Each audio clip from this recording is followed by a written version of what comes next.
Never forget the 7th of October. That will happen. Never forget the 7th of October. Not 1 more time. Not 5 more times. Not 10 more times. Not 100 more times. Not 1,000 more times. No, Not 10,000 times. The 7th of October is going to be every day for you. Pro-Hamas lunatics raging across America's Ivy League campuses. Anti-Israel encampments that started at Columbia are now spreading like a cancer to Yale and other universities. With Passover beginning this weekend, brainwashed radical left-wing students are spewing out some of the most hateful anti-Semitic slogans that they can think of at Jewish students. Some are even getting physically violent. One student claims she was stabbed in the eye during protests at Yale. Things are so bad at Columbia, they actually had to cancel all in-person classes and go virtual. A rabbi there warning Jews to stay away from campus because it's just too dangerous. But radical AOC seems to have no problem with the current campus protests. The Squad Congresswoman was at a Biden climate event when she said this. It is especially important that we remember the power of young people shaping this country today, of all days, as we once again witness the leadership of those peaceful student-led protests on campuses like Columbia, Yale, Berkeley, and many others. But leave it to the New York Times to downplay such disgusting displays of anti-Semitism. That's just a pizza party for Jew haters. Check out this headline. At Columbia, the protests continued with dancing and pizza. Dana, usually the New York Times wouldn't describe any sort of violent event here in the United States. It's just a dancing pizza party. What happened here? I think that academia, for over the years, has graduated people that now work in a lot of places, especially the media, and then you see this coming out. And one of the things that's happening is this is spreading like wildfire, but then you realize it was kind of all there beneath the surface because it doesn't just happen overnight. This has been building. But what I think is really interesting is that these students in the last little bit, they've gone from calling for a ceasefire to being pro-Hamas and being very open of saying, like, we want Jews to die. We want Israel to go away. And you have a rabbi having to tell Jewish students, for your own safety, you have to leave the university. This is academia in 2024. Nate Silver had a piece. He used to be New York Times, and now he does his own thing. And he's a real good pollster. But he recommended everyone this weekend, like, stop trying to go to these Ivy League schools. Go to a state school. You'll be fine. And academia and education has been so important, and especially in the Jewish community, that this is a real wake-up call for them. The tough thing for anti-Semitism truthers is that we're all watching this. It's all available for us to see. So the New York Times can have that ridiculous headline, but the video and the pictures are there for everyone to see. It's very chilling. And my last point is the president has put out a statement over the weekend through a spokesperson. Yeah. Fine, great. It was like that was a pretty decent statement. But why isn't he speaking? He had an opportunity today, and Kaylee will remember this. Let's say, of course, the president wants to talk about Earth Day. I get it. But the news of the day is that you have Jewish students literally being told to go home because they are in danger of their safety.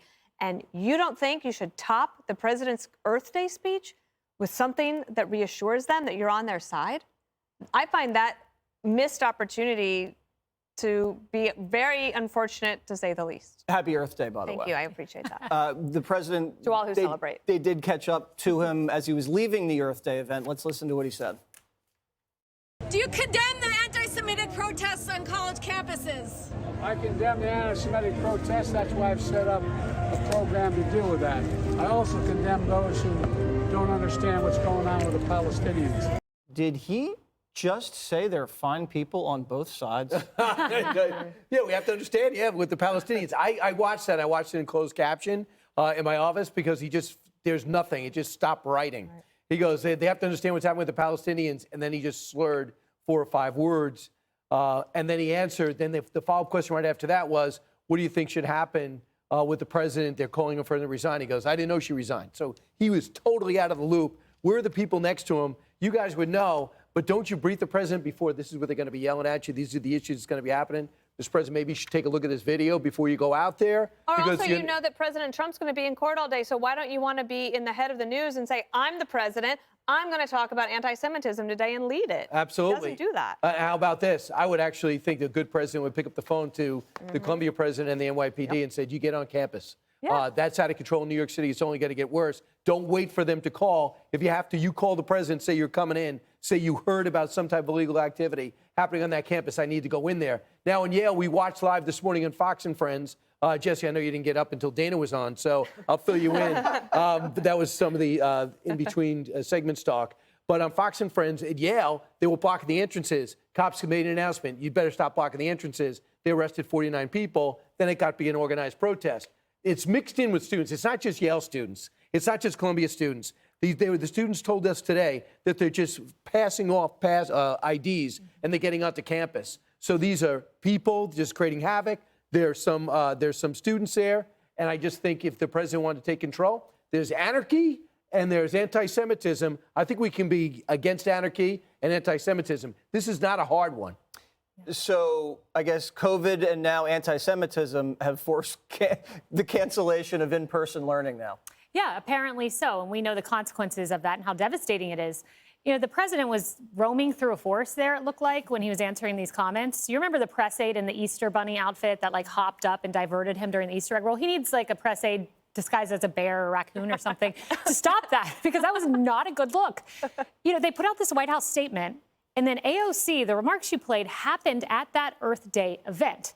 After that, Biden said, Rep. Ocasio-Cortez of NY, I learned a long time ago, listen to that lady. This was right after she made the remarks condoning the protest. Imagine if this was happening on Trump's watch and Marjorie Taylor Greene got up there condoning anti-Semitic protests where people are shouting October 7th will not happen one time but 10,000 times. Kafir Beebis, little one-year-old, abducted 10,000 times. Babies in oven 10,000 times. Marjorie Taylor Greene endorses that and then Trump endorses her. What would the headlines be? What would the headlines? But they don't exist because this is Joe Biden and Ocasio-Cortez. I'll give you the last word. Well, it did happen when Donald Trump was president. I mean, one of the reasons Joe Biden said he ran for president was watching Charlottesville, right? I went to UVA. I watched what happened on that college campus when they shouted, Jews will not replace us. And I think that, you know, the Biden administration has made fighting anti-Semitism a key part of their agenda. Doug Emhoff, the second gentleman, he's Jewish. He's talked about it a lot. But I agree. I think he should be out there talking more. I think that we have lost in this country any ability to reasonably and rationally debate what is happening right now. To your point, Dana, it started off with, okay, what does a ceasefire look like? What is an end to this conflict look like? What should we do with Palestinian refugees? How do we Palestinian governance? All of that. When it transitions into pro-Hamas, anti-Semitic rhetoric, wherever that is, right? I think that is where the line has to be drawn.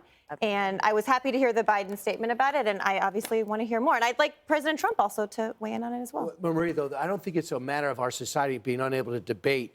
These are crazy, radicalized kids that we should ask who did this. I'd like to know on TikTok how many pro-Palestinian stories have been on. If they've been on this if the average 15 to 22-year-old has been on TikTok for 90 minutes, 170 million people on a daily basis, and maybe even more, what are they learning on their news feed that gets them so incensed about the Palestinian cause, which is not something on the tip of everyone's tongue for the last 15 years? In fact, we were talking about the Abraham Accords, and the Palestinians have basically elected Hamas and nullified their acceptance as a possible organization and a possible state.